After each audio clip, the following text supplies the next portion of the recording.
반갑습니다. 2월 11일 수요일 아침 시황입니다. 뉴욕 증시가 약간 혼조 양상으로 마무리가 됐습니다.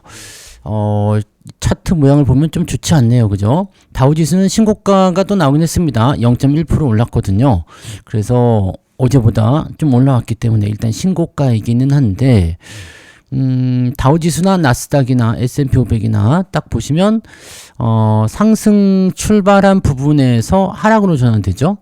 자, 나스닥 역시도 오늘 마이너스 0.59% 하락인데 장 초반 상승 기조 유지하던 부분에서 종가까지 계속 밀리는 형태로 진행이 됐습니다. S&P 500 역시 마찬가지죠. 네, 상승 출발 이후에 종가 마이너스 0.3%. 중요한 건 많이 빠지진 않았다는 것이긴 한데 많이 빠졌다 안 빠졌다를 떠나서 일단 방향성이 조금 나쁘게 끝났다라는 것은 시장이 충분히 좀 부담감을 가지고 있다, 이런 정도로 해석하셔야 될 것 같거든요. 그래서 요거를 한번 고민을 좀 해봐야 될 것 같은 느낌적인 느낌이 좀 들고 있다, 이렇게 보셔야 될 것 같습니다. 자, 그 이유는 뭐냐면 이제 소비의 어떤 둔화, 이 소매 판매에 대해서 어제 마감 시황 때 잠깐 말씀을 드렸는데 소매 판매에 대한 부분들이 예상치보다 좀 안 좋게 나왔죠. 그래서 예상치도 안 좋게 나왔는데 그 예상치보다 더 안 좋게 나왔습니다. 그러다 보니까 소비가 좀 나빠진 거 아니냐, 이런 식으로 나오기도 하고요. 여기 뉴스 잠깐 보시면 미국 가계대출 연체율이 8년 만에 최고치를 찍었다. 경제 양극화가 심화되고 있다. 이거 지금 우리나라도 비슷하긴 합니다. 네. 그래서 가계부채 총액 잔액이 18조 8천억 달러. 이 전 세계적으로 이 부채가 많이 늘어난 상황이 해소가 안 되고 있는 모습들이 굉장히 많은 것 같아요. 그리고 연체율이 커지기 때문에 요것도 좀 조심해야 되는 부분 중에 하나예요. 왜냐면 과거에 이제 리먼 사태 때하고는 조금 다른 개념이긴 합니다만, 리먼 사태 때는 경기가 좋았었던 상황에서 부채가 쌓이고 경기가 나빠지면서 연체가 되고 박살이 났었던 상황인데, 지금은 경기가 안 좋아서 부채가 쌓였던 상황이 되는 거잖아요. 그렇다 보니까 좀 더 위험할 수도 있지 않을까 싶긴 생각도 있습니다. 그리고 예전에는 이제 은행을 통한 그런 부실이었지만은 지금은 이제 가계, 즉 실제 사람들에 대한 그런 부분들, 실생활과 연결되는 부분들이라서 이게 이제 상당한 부담 요소로 작용할 수는 있어가지고, 이게 예전에는 뭐 은행이 망했다고 그래서 이렇게 생각됐을 수 있겠죠. 장당 내 장사하는 데는 큰 문제 없어, 이렇게 생각하실 수도 있었을 것 같긴 한데, 지금은 당장 현실이 좀 힘든 그런 모습이 되기도 하죠. 자, 일단 그런 형태들이 있어서 경기 전망에 대한 부분들이 조금 부담스러운 것 같아 보인다, 이렇게 생각이 되긴 하거든요. 그래서 좀 참고를 좀 하실 필요가 있겠습니다. 자, 일단 뉴욕 증시 뉴스 알아보도록 하죠. 뉴욕 증시 꺾인 소비에 경기 둔화 우려감이 생겼다. 자, 방금 전에 말씀드렸던 그런 뭐라고 그러죠? 그 대출 연체와 같은 그런 부분들도 같이 포함될 수가 있습니다. 자, 비농업 고용지표의 발표를 하루 앞두고 숨을 고르는 분위기도 있었다. 근데 이것도 안 좋게 나올 가능성이 높습니다. 고용지표도 지금은 기대하기 좀 어렵죠. 또 실업률 발표 나와 있는데 이것도 그냥 그렇고요.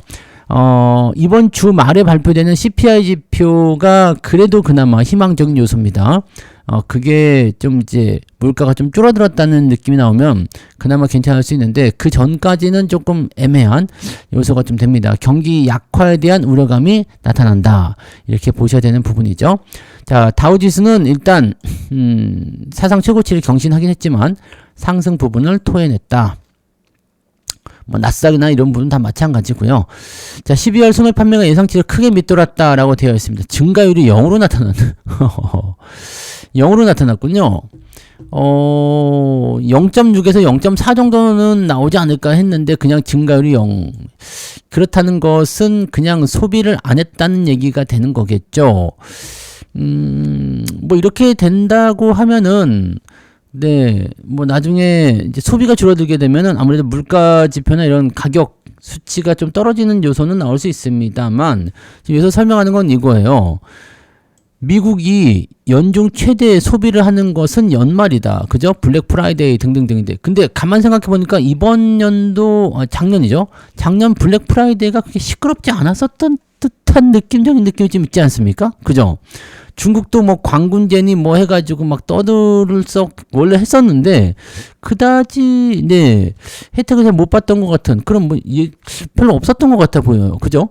자, 이 기간에 소비가 늘지 못했다는 것은 미국인들이 연말 분위기를 즐길 여력을 잃고 있다는 의미다. 중요한 건 말이에요. 사람들이 소비를 하지 않으면 결국엔 기업들의 실적이 감소가 되게 됩니다.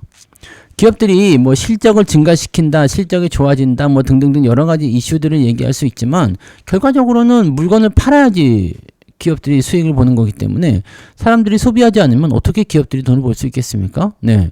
그래서 그런 거 또 잘 생각해 볼 필요가 있겠어요. 사람들이 왜 소비를 하지 않을까? 이 부분도 좀 잘 생각해 봐야 되겠죠. 미국 경제의 3분의 1을 지탱하는 소비가 약해지면서 경기 둔화에 대한 우려가 고개를 들었다.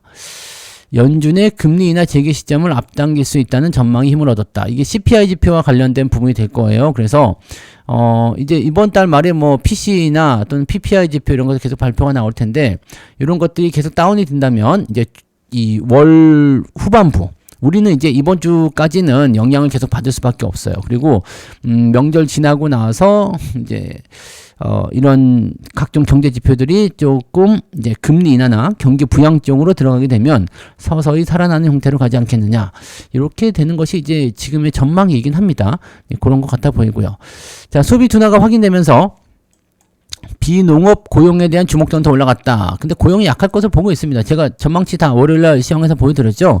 안 좋게 나올 것으로 전망되고 있어서 애매하네요. 중산층과 저소득층이 겪는 어려움의 또 다른 구성은 고용 환경에 대해 그때 어떻게 느끼고 있는지 여부다. 그래서 좀 말을 어렵게 했지만 아무튼 네 그렇다라는 거죠. 그래서 지금은 이제 고용이 약화된 상황이다라는 부분이고요. 고용이 이번에도 약하게 나오게 된다고 한다면 지금 이쪽 부분에서 좀 불안정한 그런 부분 분위기가 많이 확산이 되고 있는데 여기다 조금 더 가중치를 더할 것이다 라는 식으로 나오겠죠. 네, 그렇게 된다라면은 다른 의미로 해석하게 되면 다시 넘겨서 봤을 때 뭐가 될까요? 요거는 우리가 굉장히 쉽게 생각할 수 있는 게 있잖아요. 경기가 나빠져요. 고용이 나빠져요. 살기가 어려워져요. 부양책으로 들어가자. 이렇게 나올 확률이 높아진다는 얘기죠. 그래서 업종별로는 지금 소재, 유틸리티, 부동산이 올라갔다고 되어 있지만 소매주들 다 떨어지는 모습이라서 경기 부양에 대한 요소가 전해져야지만이 시장에 온기가 좀 들어올 수 있다. 이렇게 볼 수 있겠죠. 자, 그리고 완만한 조정 흐름 속에서 지금 테슬라를 제외하고는 모두 하락했다. 테슬라는 이럴 땐 또 잘 살아남네요. 자, 그리고 알파벳의 시총은 4조 달러 아래로 내려왔고요. 또 금융 서비스 같은 경우도 떨어집니다. 지금 인공지능 기반의 새로운 세금 관리 도구를 출시했다. 자, 이렇게 되니까 절세 해드려요. 뭐 이게 세무사 직업이 또 위기를 얻는다라는 얘기가 있죠. 요즘에 보면은 우리나라도 이런 비슷한 것들 많이 있죠. 뭐 무슨 비서 이런 거 있죠. 금융비서 뭐 격리 비서 격리 뭐 이런 거 AI가 다 해주는 그런 프로그램이 있더라고요. 그래서 내가 그냥 가진 거 있는 거 그냥 데이터 이것만 해버리면 또는 연동만 시켜버리면 지가 알아서 다 계산해가지고 뾰로롱 해준다. 근데 사람이 해주는 것만큼 그렇게 좋지는 않을 것 같아 보이는데 근데 앞으로도 이렇게 바뀔 것 같다는 생각이 있기는 있어요. 그래서 요즘에 보니까 뭐 회계사분들, 세무사분들 요즘에 잘 안 되신다고 그러더라고요. 그래서 실제로 그런 프로그램들이 실상에 미치는 영향들이 굉장히 많기는 하죠. 그리고 실수가 없고 가격이 무조건 싸다는 거. 그러면 이제 이 세무회계 같은 경우도 가격 경쟁으로 들어가는, 즉 기계와 싸워야 되는 그런 요소들이 생기게 될 수도 있는 거.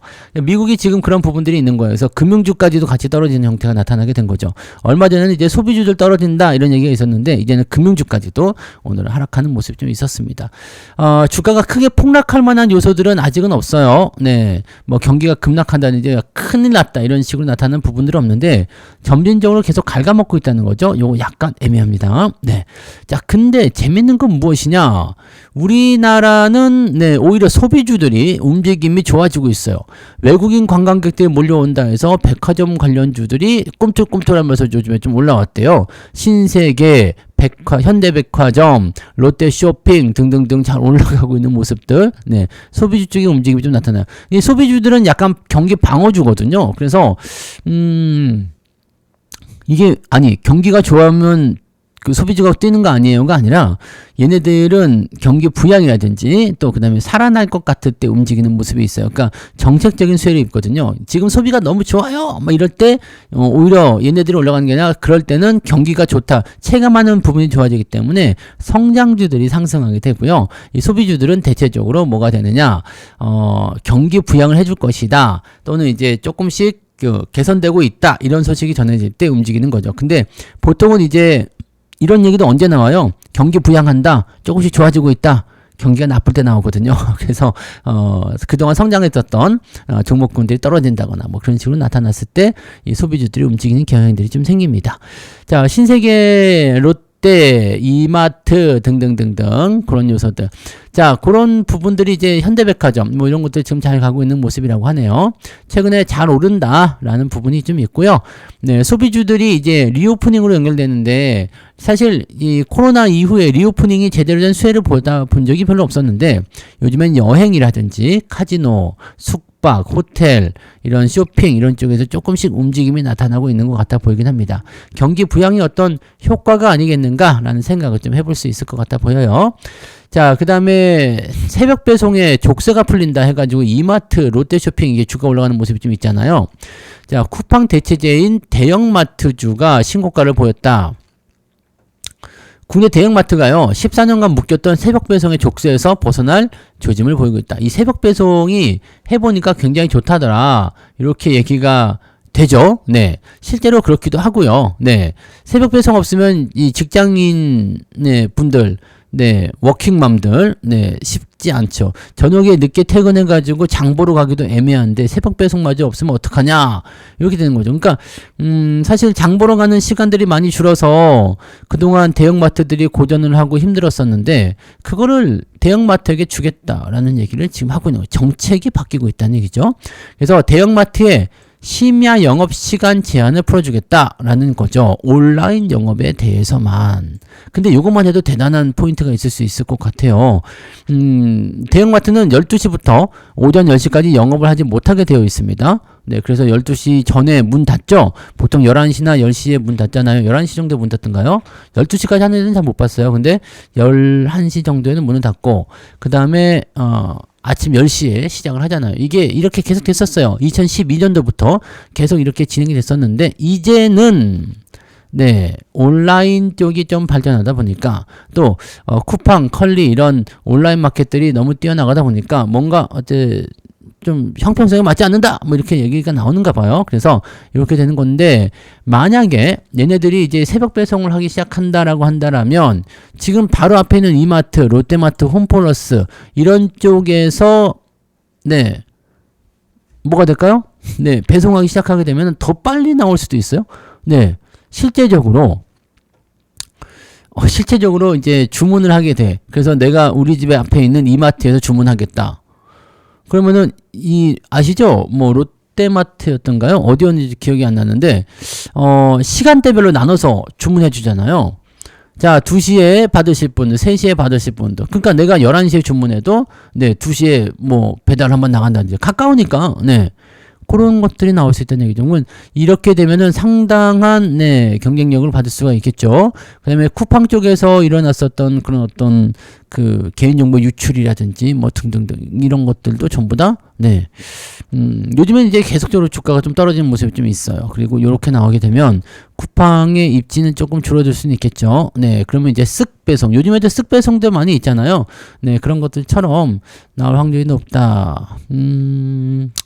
제가 보기에는 요거는 상당한 의미가 있을 것 같아요. 최근에 이마트라든지 롯데쇼핑 네, 이런 것들 주가 올라가는 모습들이 이제 소비 심리에 대한 어떤 부분들 쪽으로만 구성되는 것이 아니라 앞으로 향후 기대감들이 나타나는 모습이 좀 있는 것 같아 보이죠. 자, 물론 이제 이런 것들은 네, 그냥 정책적인 부분이나 그런 걸로만 되는 건 아니고 사람들의 인식이 많이 바뀌어야 되긴 합니다. 그리고 이게 원래는 그 쿠팡을 계속 쓰는 이유는 뭐예요? 그냥 여기에 편리하게 돼. 원래 기존에 쓰던 게 편리하니까를 쓰는 건데 만약에 새벽 배송을 더 편하게 해줄 수 있다. 그리고 이렇게 쿠팡처럼 네, 뭐 멤버십 요 비용 필요 없어요. 그렇게 해버리면 어떻게 될까요? 쿠팡 이 쿠팡이 지금 멤버십으로 돈 많이 벌고 있잖아요. 근데 우리 이마트는 멤버십 비용 안 받지요. 하지만 세법 배송 해주지요. 그러면 쿠팡을 쓰지 않을 가능성이 굉장히 높아지게 되겠죠. 네, 그럴 수 있습니다.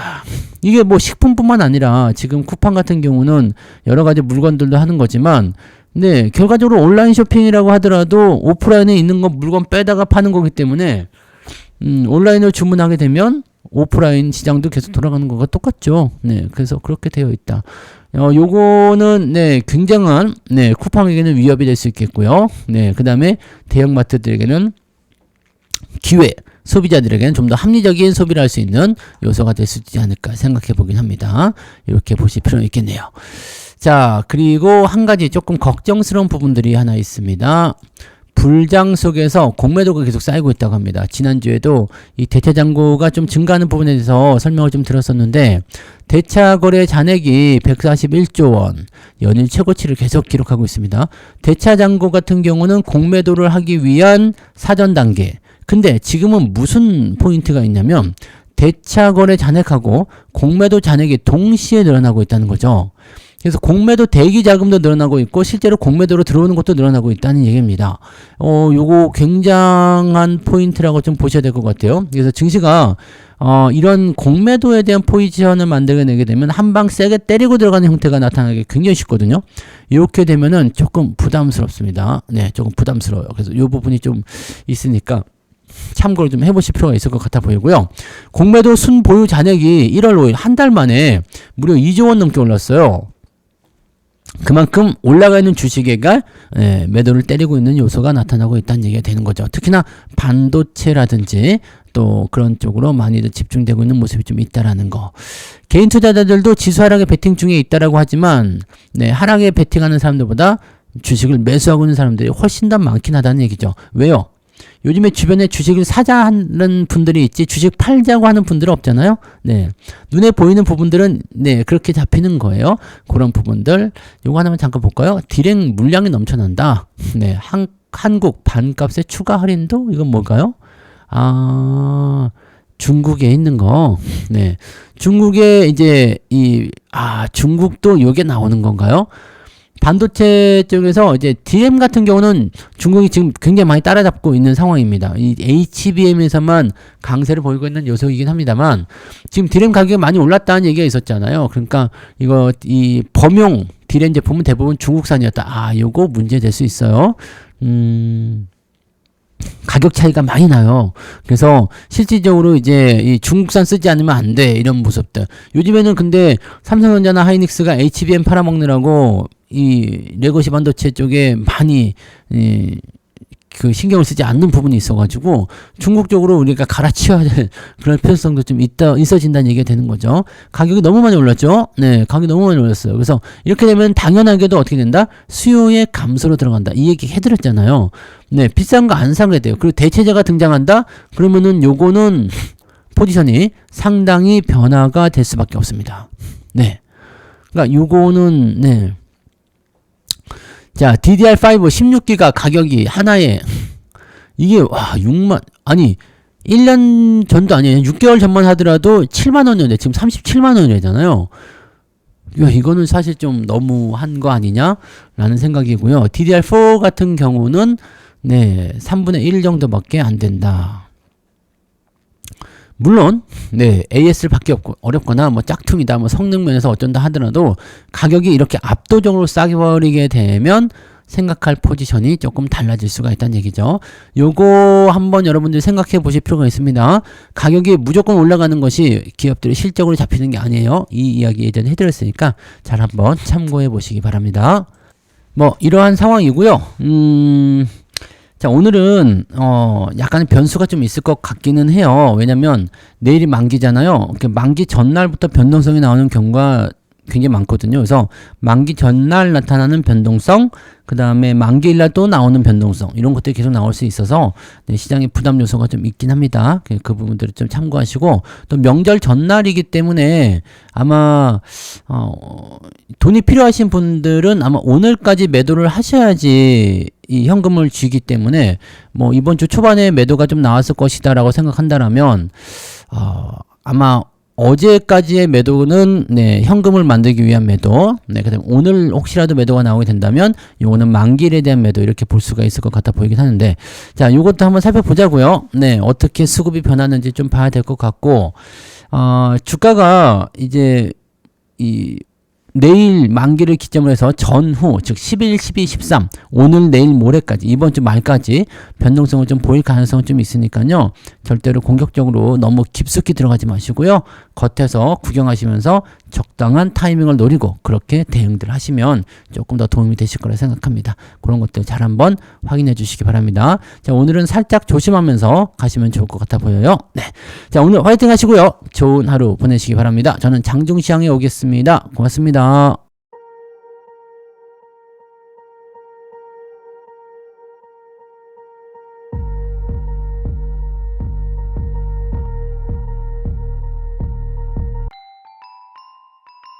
본 방송에서 제공되는 모든 정보는 투자 판단의 참고 자료이며 투자의 최종 책임은 본 방송을 이용하는 본인에게 있습니다.